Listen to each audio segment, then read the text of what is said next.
Thank you, Bob. Bob Sedivy, Monk of Nothingness, playing shakuhachi Japanese flute. Thank you.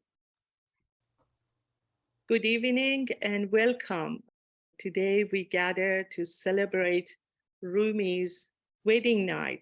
He has opened up his heart to become the divine chalice, and the divine chalice had received the call of his teacher Shams, and Shams poured into him what he knew, taught him, although Rumi was a well-versed, affluent man of his time, one of the most knowledgeable. Still, he needed the flame of Shams, sun, S-U-N, to come in and put his rays around him and help him to become the chalice of receiving the haqq and the truth. We welcome you. My name is Fariba Intishari. I'm the founder of Rumi Educational Center. Today, in honor of Rumi's wedding night, we also celebrate the lives of the teachers who pass on to us the truth. And nothing is better than talking about Rumi's verses. The first verse that I'm going to read from Rumi is a part of the Masnavi of the book 1 that talks about ما بمردیم و به کلی کاستیم بانگ حق آمد همه برخاستیم. We died and become nothing. The voice of the truth came and we all rose. This is the meaning that Rumi is passing on to us, to become a chalice that can understand the flow of all information within. A chalice that can receive the message and the call and can answer it.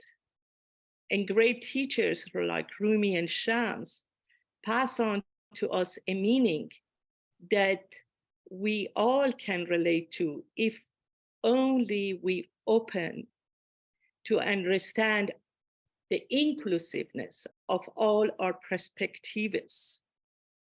There is no limit to Arif like Rumi and Hafiz and Shams. They investigate and go on to look for the truth and what comes in and think in the deeper level with their soul and heart about all incoming information and the matrix of life. They do not limit their heart. They don't close their eyes to the vastness of the divine and the diversity and inclusiveness that we have. They also prepare to become empty of a judgment that can be a double sword to them and also to other people that they face and that they help. So the great teachers, they teach us and open our eyes to something that we have blinded ourselves and are not able to figure out on our own. They see the seeds of the human. And as Rumi said, if you put a seed in the ground, hundreds rose garden, fields of the flowers comes from the seeds of one flower. How the seed of the man cannot flourish.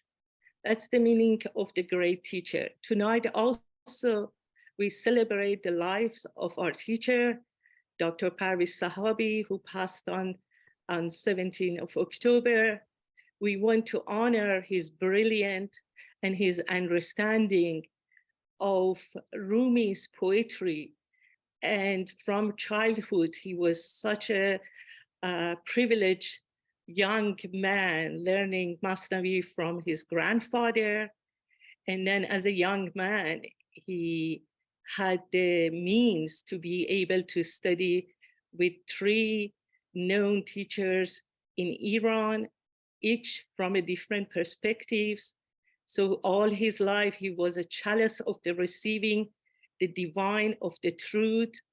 He was extraordinary, and we all who study with him, we feel so privileged that he passed through our life, and he gave us the opportunity to take care of seeds that we have within ourselves, responsibility and seeds that we had no ideas that we can come up to the plate and be able to become who we are today. It's because of his teachings, it's because of his sacrifice through his life, putting time in studying years after years, Masnavi, and passing it on, especially in Vancouver, where his nonprofit is Zaviye, and also in LA area for many years, he went through the hardship of traveling and going back and forth and teach us.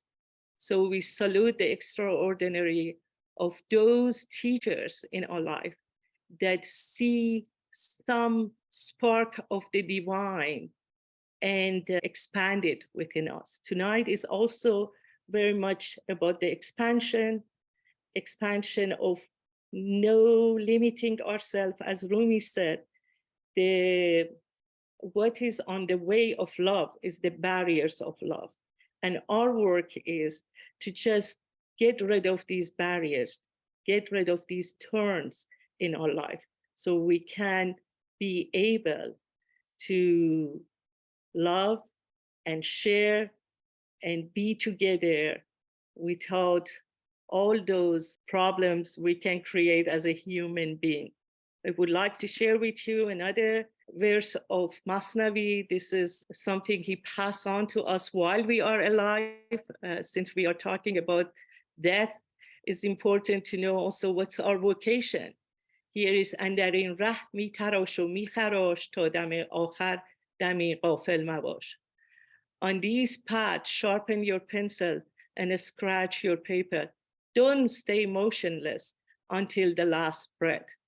This is our vocation. This is our privilege to just pass on everything that came from the call of Haq and divine to our path and be able to share it with each others. Another verse that I love about Rumi's Divan Shams, which Rumi becomes a passionate poet. امروز قیامت تو برخاست، برخیز قدم بر آسمان نه، از آتش عشق نردبان ساز، بر گنبد چرخ نردبان نه. Today is your resurrection day. Arise and make a ladder with the fire of love and soar to the sky. Today is your resurrection day. Arise, make a ladder with the fire of love and soar to the sky. With these notes, I would like to introduce my friend and brother, Dr. Danny Khani. Danny John, would you like to share with us? Well, I'm happy to be here, and some of you I have seen before, and it's a pleasure to be here.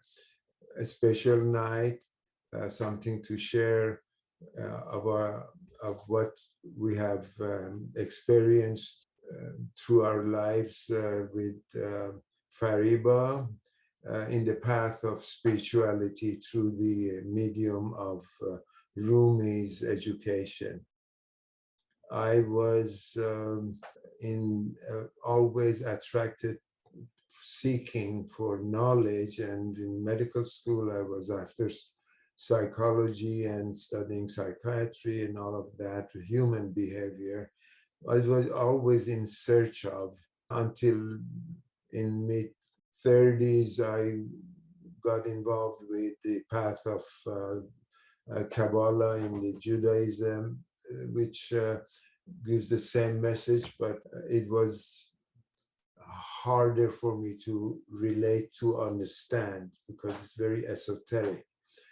I was lucky to be exposed to a teacher, and I was lucky that a revolution took place in Iran, and all the knowledge and the history and all the flowers of the top spiritual path, they moved out of Iran because they were being persecuted. And the new regime was very harsh on accepting the spiritual path of Rumi because he would be causing problem in the controlling the people with religion. So I got exposed to this teacher that shared the knowledge of Rumi with its epic book, Masnavi. Many years I studied with him, with Fariba. We were introduced to him. He was educated and his mind was all knowledge, not only of what he had learned throughout his life as a childhood because of his upbringing with the parents that were involved in spiritual path of Rumi, but he also was a scientist and an architect, and he had a dialectic mind, so it constantly exposed us to these differences and in duality, and that is the main essence of all of the spiritual path, to find our balance within that duality. Today, I am giving you an example. I was walking and going to the uprising that's happening in Iran and the demonstration in Westwood. On the way, I was walking and the bottom of my shoe, on one of the shoes, the bottom fell out. And I'm limping like this. I went to the demonstration. I said what I had to say with the people for human rights, saving, they're killing young 12, 16, 18, 20 years old, and they're hanging them. It's just so brutal.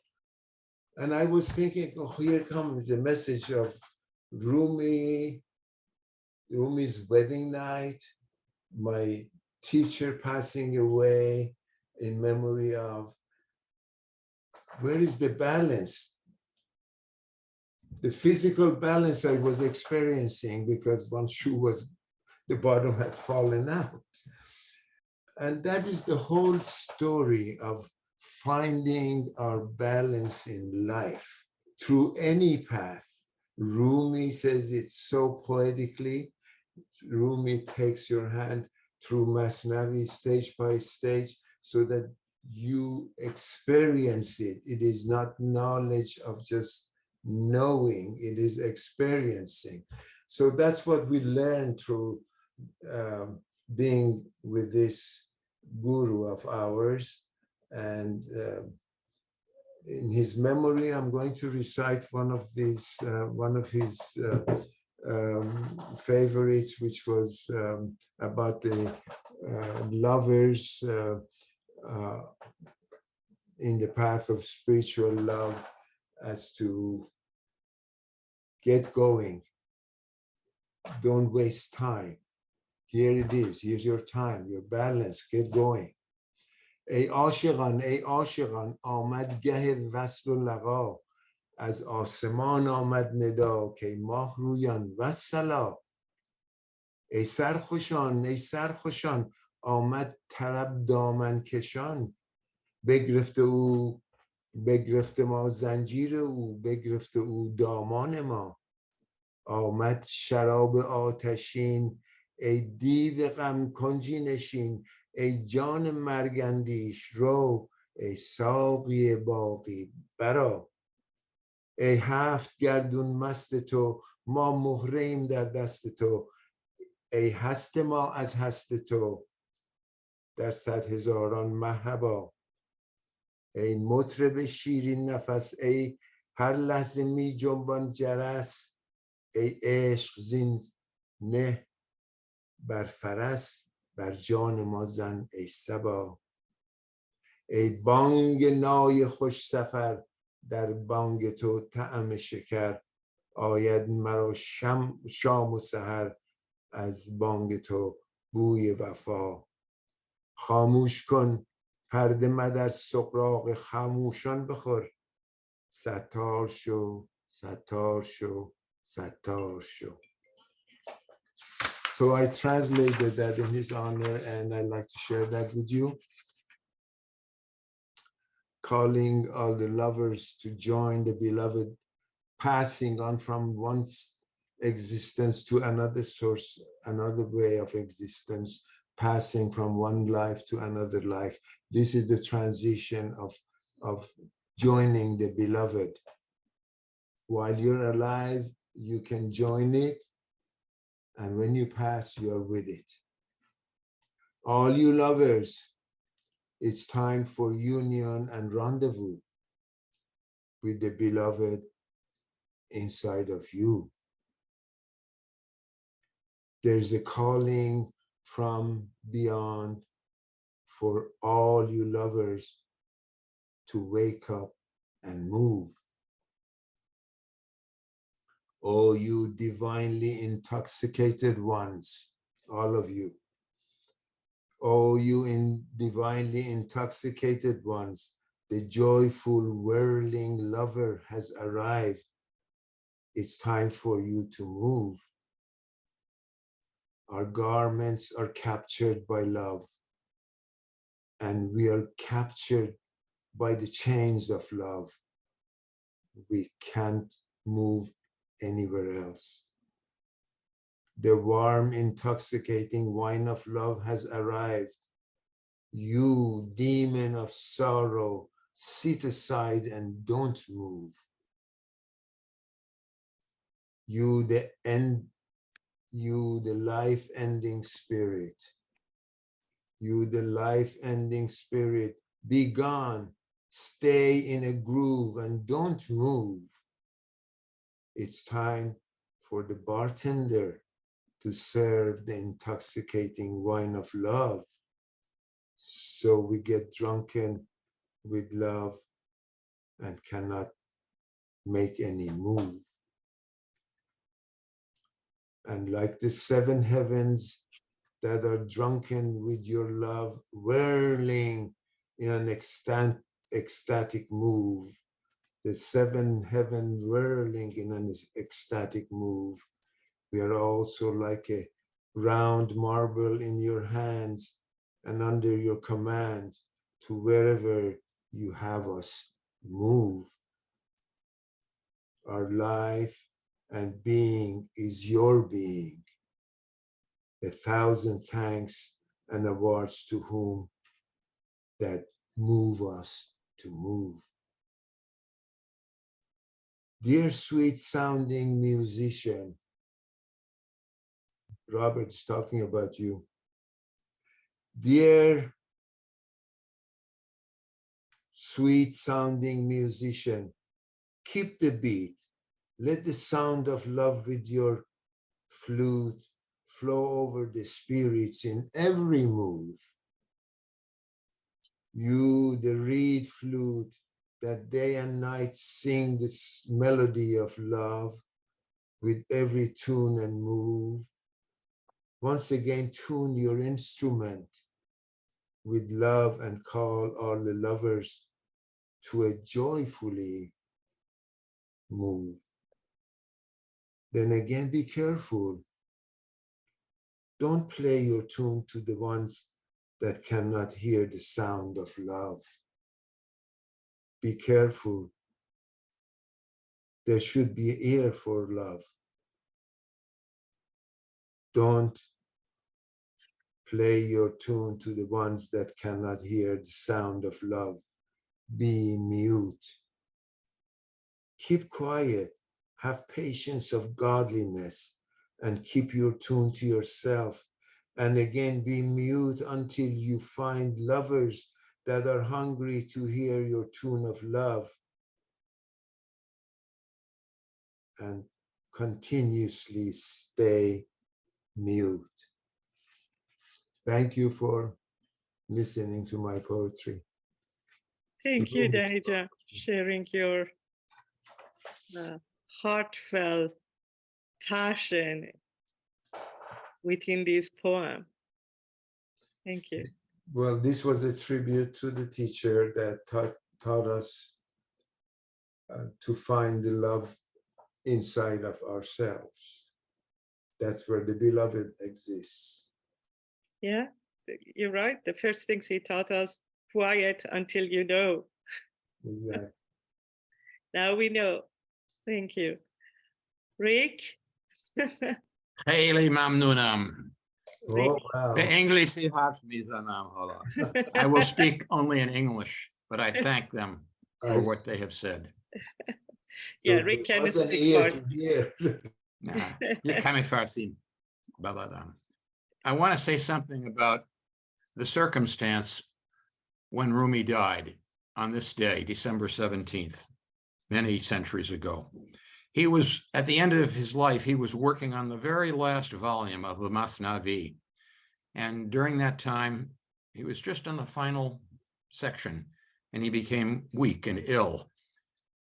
His rest was uneasy and his body suffered dramatic changes in temperatures. As he rested in this weakened state, earthquakes started to shake Konya, the city where he lived. Rumi talked with the people visiting him and he told them not to be afraid because the earth was just hungry and would soon be receiving a fat morsel. Death, he said to them, was not separation, but liberation. Two brilliant doctors were attending Rumi at the same time, constantly taking his pulse and then withdrawing to consult their medical books.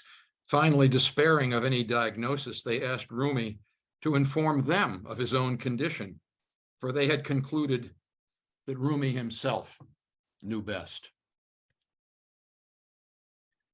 He died on December 17th, 1273, and it is said that the evening sky burned red as both men and women of various religions pressed through the swelling crowd to touch the green cloth that covered his coffin. And it was said that the people of Christians, Jews, Muslims, they all crowded around. Sadruddin al-Gunawi, one of the great interpreters of Rumi, was to offer funeral prayers for Rumi. But Sadruddin fainted when he saw angels and the Prophet Muhammad, alayhim assalam, joining the funeral. The prayer was then offered by Husamuddin Chalabi. According to Sepashallar's account, when Sheikh Sadruddin al-Gunawi was asked why he fainted and fell, he responded by saying, "When I came to the front of the coffin to lead the prayer, I saw that the angels formed a line in front of the coffin. From the awe of that moment, I lost my consciousness." The evening of Rumi's death, the evening that we're celebrating today, has become known as the Shab Arus, Shab Arusi, the wedding night, the occasion when Rumi was finally united with his beloved Allah in eternal life. May God sanctify his soul. And one final point about Rumi's cat. Aflaki, one of the great interpreters of Rumi, said that shortly before Rumi passed away, his cat came to Rumi and started meowing sadly. Rumi smiled and asked those around him, "Do you know what the cat was saying? Meow, meow." They said, "No, we don't speak the language of cats." Rumi said, "Soon you will go to the heavens, to your homeland with safety. But what will I do without you?" Rumi's cat did not eat or drink anything after his passing away and survived for only 7 days after Rumi left. Yeah. And Rumi said, after passing away, don't look for our grave on earth. Our place is in the hearts of the Arifin, the Gnostics, the one who know Allah. Thank you. Rick is the chair of board of Rumi Educational Center. We are a nonprofit organization, research-based, nonprofit organization. Rostgoftid. Thank you. Thank you. Cool Rick. better.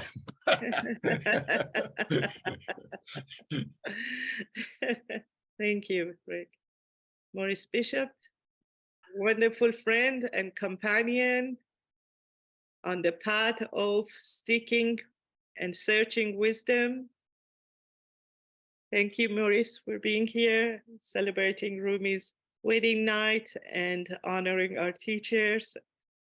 Well, I'm very happy to be here on such an occasion. And as sort of a beginning student, it's so wonderful to listen and learn from different perspectives, and of course, all of your perspectives here, and Rumi and so many other perspectives in terms of understanding the inner life and the inner laws, the inner cycles, as well as the outer.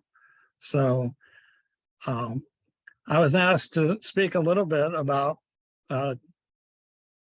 teachers, and a teacher of mine, Raghavan Iyer, who passed away in 1995, was truly a very universal teacher in the spirit. And that means that he could handle and appreciate anything that was foreign. Nothing was foreign to him, yet he was constantly open and engaged and had a wonderful ananda, a higher joy of life.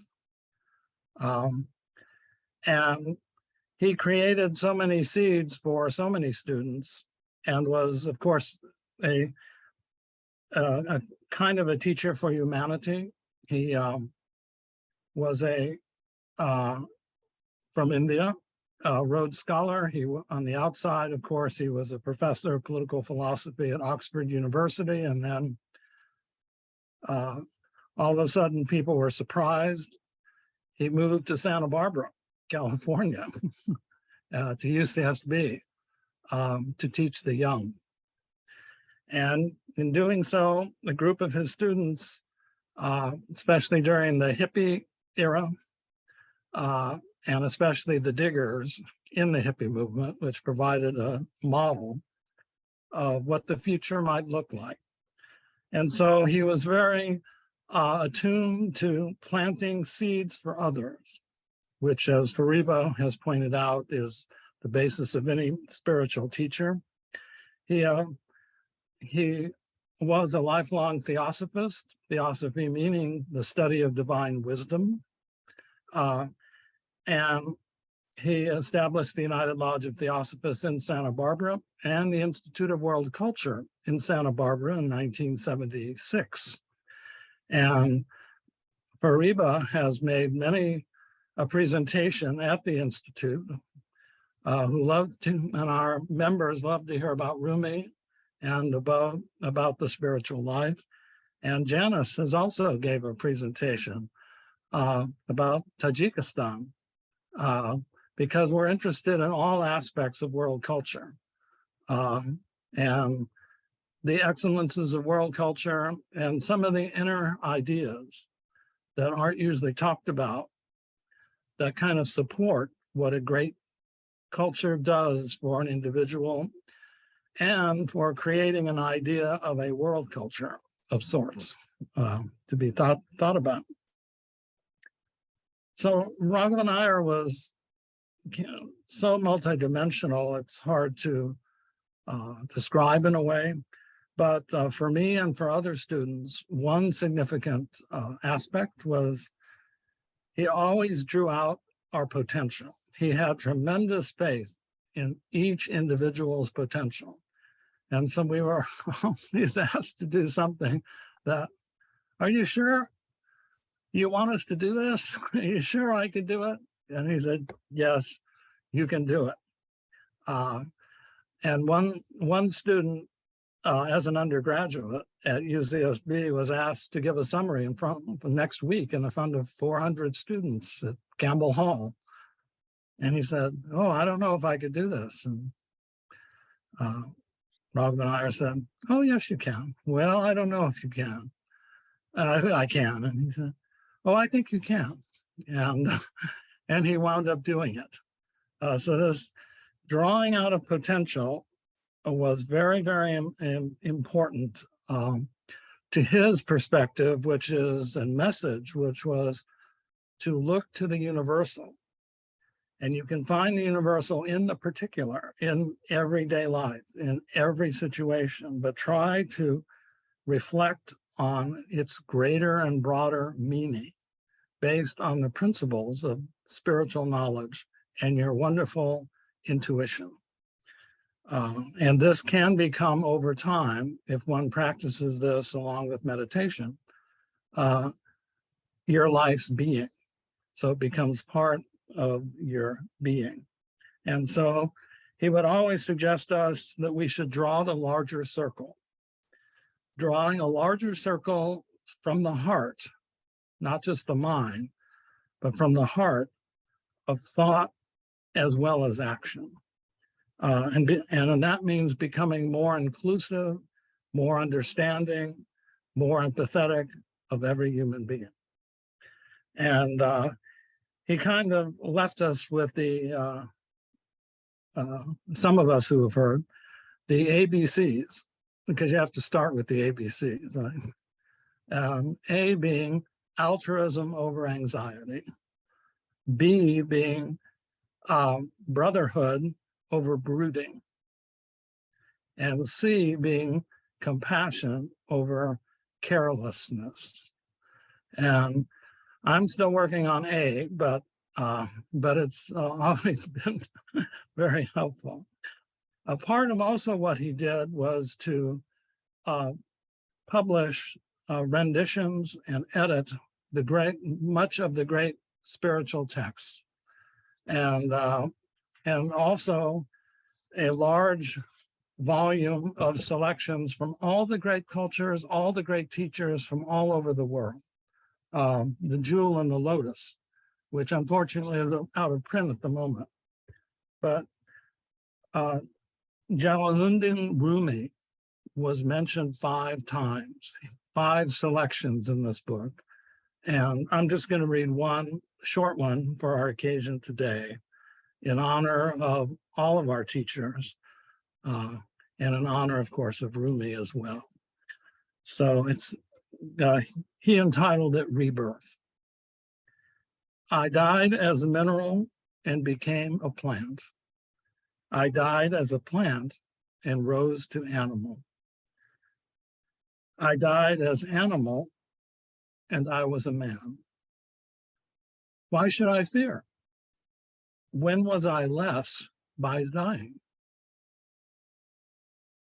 Yet once more I shall die as man to soar, with angels blessed. But even from an angel I must pass on. All except God must perish. When I have sacrificed my angel soul, I shall become what no mind ever conceived. Thank you. Thank you, Maurice. Wonderful. So we come to Heather, but I had a question. Kevin, are you there? I'm here. Can you hear me?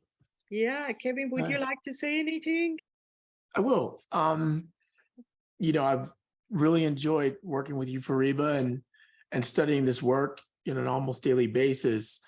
Talking about teachers, I think teachers, they come from all different directions, and I can see the teachings coming down from your teacher who we're honoring tonight, and you passing that on to newer generations, not just at UCSB, but also in the community through the Rumi Education Center. It provides such a wonderful opportunity to share this work. But, I think one of the things I wanted to comment on tonight is really how this work spans millennia, generations.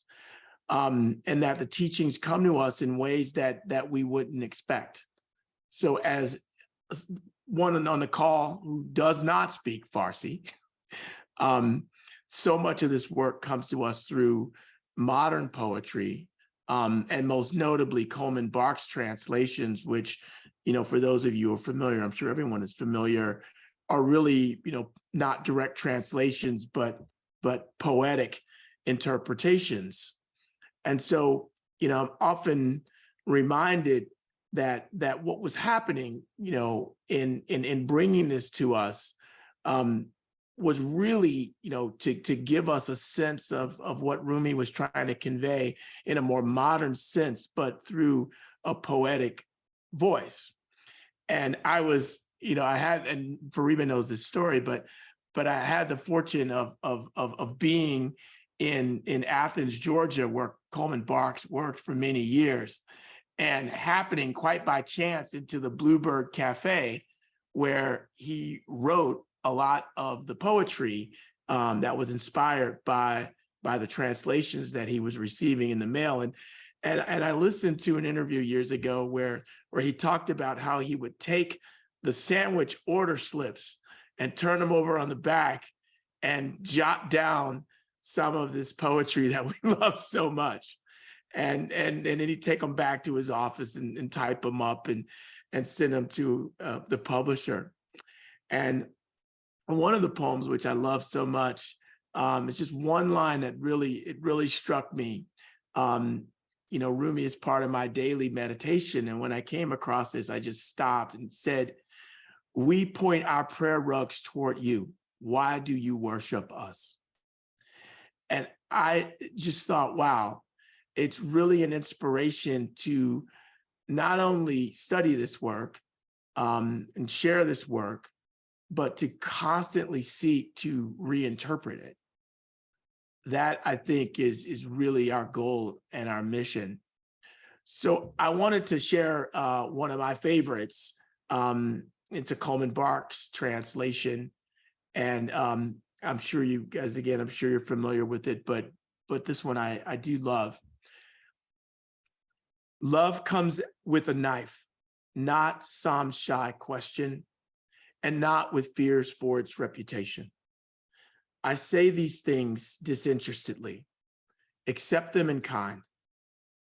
Love is a madman working his wild schemes, tearing off his clothes, running through the mountains, drinking poison, and now quietly choosing annihilation. A tiny spider tries to wrap an enormous wasp. Think of the spider web woven across the cave where Muhammad slept. There are love stories, and there is obliteration into love. You have been walking the ocean's edge, holding your robes up to keep them dry. You must dive naked deeper, under 1,000 times deeper. Love flows down. The ground submits to the sky and suffers what comes. Tell me, is the earth worse for giving in like that? Do not put blankets over the drum. Open completely. Let your spirit listen to the green dome's passionate murmur. Let the cords of your robe be untied. Shiver in this new love beyond all above and below. The sun rises, but which way does the night go? I have no more words. Let the soul speak with the silent articulation of a face. And we know that face to be Shams. So that's my offering. Thank you for everything that you're doing with the Rumi Education Center. Thank you, Kevin. Thank you for bringing Shams. I can't help it always to think about how he was going around for years and everybody wanted to study with him and he would say no. He wouldn't take any understudy, he wouldn't follow anybody. And then when he came to a pure chalice that was emptying and struggling and trying to know more, and here he comes and he pours all his being into Rumi. And Rumi is this worthy chalice that leaves these 60,000 verses for us today. And it's always such a joy to bring the face of Shams, teachers of all teachers, that can awaken the domain and the seeds that we have in our hearts. And just by his intention of going around most of his life and finding Rumi, and Rumi being able to do what he did, it's just, you can find better love story than how we become the seeker of the path of Haq, the truth. And here we have the light of Rumi and Shams illuminating the steps for us. Thank you. Heather, my dear. Building off of much of what has been said this evening, I also found a poem, Words by Shams, as you said, Fariba, the teacher of all teachers. But I also wanted to share, there's a well-known quote by Rumi when he encountered Shams. And he said, "What I once thought of God, I met today as a human being."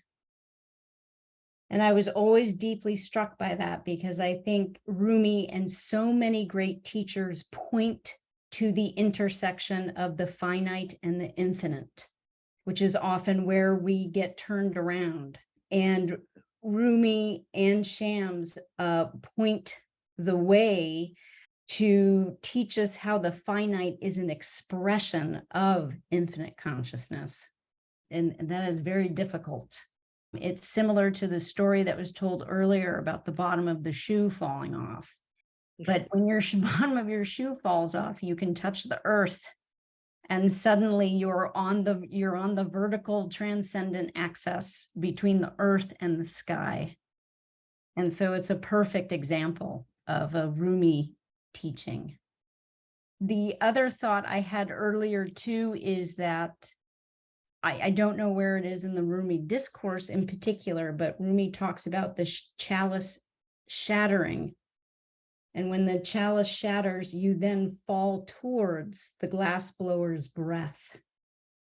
And again, there is that intersection where we have something very finite, something solid as a chalice, but ultimately that too has to go. That too must melt away and dissolve into something much more infinite. So with that, you can study God through everything and everyone in the universe, because God is not confined in a mosque, synagogue, or church. But if you are still in need of knowing exactly his abode is, there is only one place to look for him: in the heart of a true lover. So I'll leave it there. Thank you. Thank you so much, Heather. Wow, that's wonderful. Janice, would you like to say anything? Thank you, Fariba. Our conversation last night even was one that really struck me as just one of the ways in which you've constantly been a teacher to me over the last couple of decades, even as distant as I've lived on the other side of the planet. In the Tajik culture, which is the Persian culture, which is so deeply in the wonderful traditions of hospitality and connection to God. And I've had so many humble teachers throughout my time in Tajikistan, and one in particular who has passed on is Mirzobek. And Mirzobek was a man who lived such a principled and open, connected individual. And he brought me into Tajikistan. And I understand that my experience of that culture was really through his being, through his facilitation. And yeah, I feel so connected to the teachings of Rumi, having lived in a culture in which he was birthed from. And so I don't know, I feel like every time I speak with you, I'm also receiving sort of that channel through you and through Mirzobek and through my time in this culture. So yeah, I'm grateful to you and to all my people in that side of the world. Thank you, Janice. Janice is the treasurer of our board for Rumi Educational Center, working very hard on everything. Thank you. Thank you for your contribution. Bob, would you honor us with another piece, please? It looked like our program's coming to an end. Thank you for honoring this time of light, celebrating light, where Hanukkah and Christmas and winter solstice all comes together. May all of us be traveler on the path to the divine while we are enjoying the earth. Danny mentioned all this trouble that's going on in Iran right now with freedom for women, and also the men are joining them. Also the teaching of Rumi and Shams and Hafiz to always encourage us to open up and learn more and include everyone. 21st century for sure is not time of exclusiveness and shattering the hopes of young people and pushing a big portion of the society like women into an oppression that cannot sustain. For God's sake, even those who like to stay limited, you have to open up too, to a glorious majesty of the divine soul. It's really important for us to celebrate the lives of the teachers who really led us to unity. I mean, what are we with segregation and not being with and together? These teachers always takes our hand to come together and be with. And whoever wanted to tell us otherwise, we know they are wrong. And, even the best of the dictatorships, how long does it take? 50 years, 60 years? It cannot go on forever. I think I would like to end with what Rumi had left behind at the beginning of the second book for us. پرسید یکی که عاشقی چیست؟ گفتم که چو ما شوی بدانی.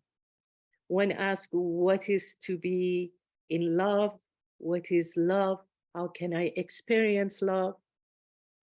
And Rumi said, once you leave the border of me, little me, I, the ego, and understand the inclusiveness and expansion and togetherness of oneness and unity, you will know what love is. So whoever tell us that love means sticking only to tradition and pushing the same part forward and forward, I have a news for you. It's not going to go forever, but the truth will, the call of the divine will, and the inclusiveness and the unity and embracing the diversity will. We all know that. It's just sooner or later, all of us have to awake within this meaning of the oneness. Thank you. Thank you, everyone. And Bob? So let us end back at the beginning, at the first verses of Masnavi, when Rumi says, listen to the story of the reed flute. And then he says, but few will hear the secrets hidden within the notes. I think those of us here have heard these secrets, and here they are.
Thank you, everyone.